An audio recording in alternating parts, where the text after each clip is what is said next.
O cinema não é apenas uma obra de entretenimento, ele pode ser também um objeto de estudo histórico, uma ferramenta de crítica social, uma representação artística de pensamentos filosóficos, um discurso de ideias políticas, ou tudo isso junto e muito mais também. Muitos filmes já se tornaram referências históricas, sociais, artísticas, políticas, culturais, educacionais e lá vai muitas mais outras coisas, fazendo com que a sociedade reveja certos conceitos e mude, mesmo que gradualmente, os seus pensamentos e atitudes, levando a mudanças mais amplas na sociedade. Mas guardando algumas ressalvas aí, nesse vídeo eu vou falar sobre alguns filmes que foram responsáveis por certas questões na sociedade, algumas mudanças que, por mais simples ou sem tanta importância para a humanidade global, foram importantes sim para determinadas populações, povos ou grupos. E algumas dessas mudanças podem impactar ou ter impactado o modo que você vê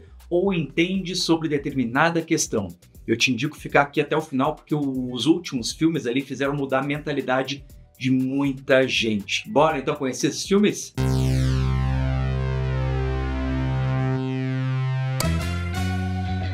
Eu sou o G.R. Machado e toda semana eu trago para você aqui informações, resenhas, análises ou curiosidades sobre filmes e o maravilhoso mundo do cinema.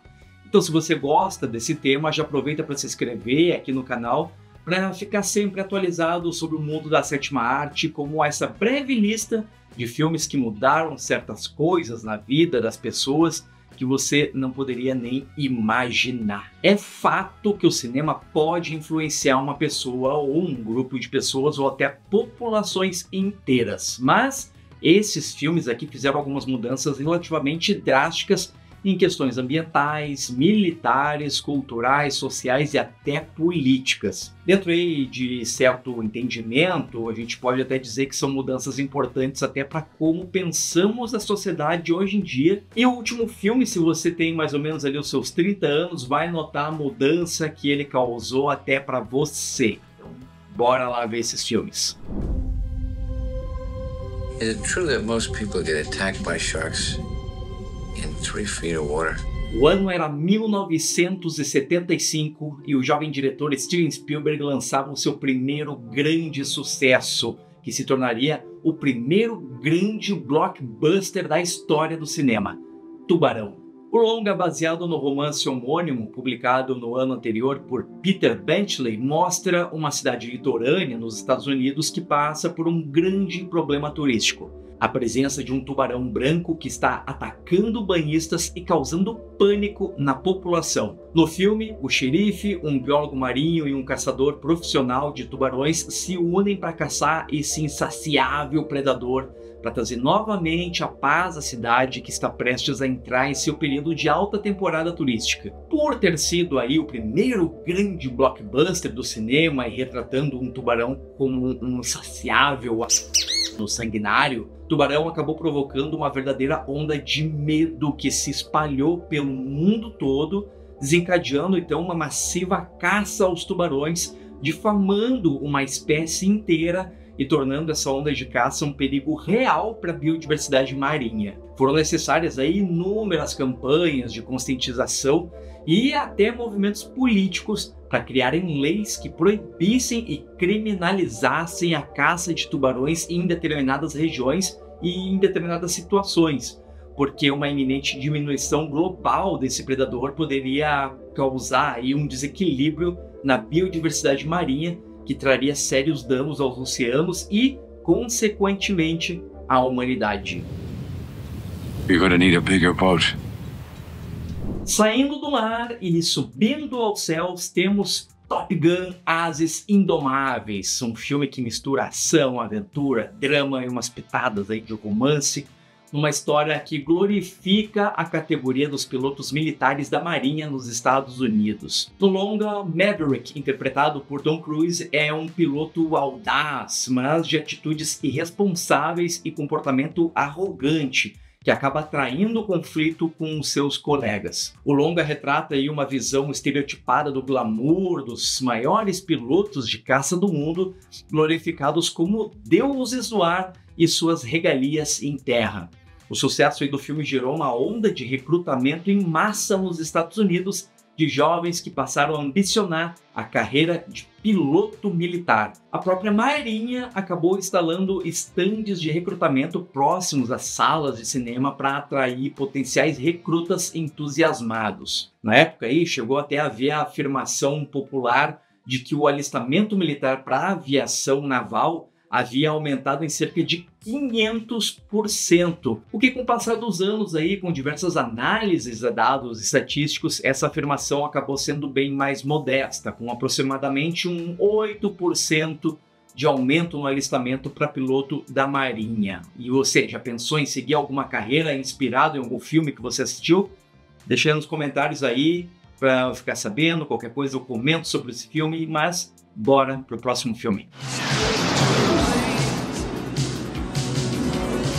Você já deve ter visto em filmes ou séries aquela tradicional festividade mexicana Dia de los Muertos, com festas, paradas, fantasias e enfeites de caveiras coloridas para celebrar a morte. Inclusive animações maravilhosas como Festa no Céu, de 2014, e Viva, a Vida é uma Festa, de 2017, retratam muito bem essas festividades.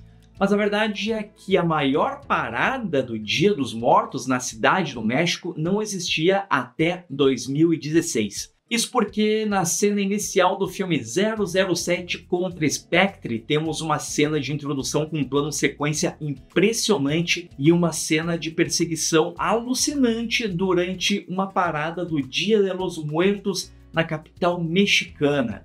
Com o grande sucesso aí do longa e a projeção internacional de uma parada tão linda e marcante que infelizmente não era real, o prefeito da cidade do México naquela época viu um potencial artístico no evento e adicionou ao calendário de eventos da capital. Para você ter uma ideia, o desfile ocorrido em 2 de outubro de 2024 atraiu cerca de 1 milhão de pessoas, além de outras 6 milhões que festejaram a data aí no período entre 31 de outubro e 2 de novembro em diversos lugares na cidade do México.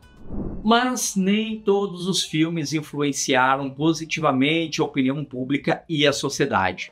O filme O Nascimento de uma Nação, de 1915, o verdadeiro marco narrativo e técnico do cinema, sendo aí o primeiro filme longa-metragem já lançado, traz, na verdade, uma péssima influência para a sociedade. O longa narra a história de 2 famílias de pensamentos políticos opostos inseridos nos conflitos da Guerra da Secessão dos Estados Unidos, com inúmeras representações racistas, inclusive mostrando um grupo miliciano composto por negros e liderado por um branco, atacando e causando um verdadeiro horror em famílias do sul dos Estados Unidos. O longa ainda faz um grande desserviço à sociedade, trazendo de volta a imagem da Ku Klux Klan, um grupo de ódio de extrema-direita supremacista branco e extremista cristão, criado no final dos anos de 1860, pouco após aí a Guerra da Secessão estadunidense, mas que acabou ainda na década de 1870, ou seja, menos de 10 anos aí de duração do grupo. O grupo havia praticamente sido esquecido até ser trazido de volta à memória da população por O Nascimento de uma Nação, que reavivou esse pensamento supremacista branco, o racismo e diversos outros pensamentos discriminatórios e violentos, fazendo com que o movimento chegasse a ter 4 milhões de membros ainda lá na década de 1920, influenciando políticas racistas como as leis Jim Crow e outras ações políticas e sociais segregacionistas nos Estados Unidos que duraram décadas ou até hoje. O Nascimento de uma Nação é um verdadeiro exemplo do que, mesmo trazendo grandes inovações para a arte, o cinema pode influenciar perigosamente a opinião pública e fomentar o ódio. E por falar em ódio, até hoje há ódio sim contra criminosos, ou melhor, supostos criminosos.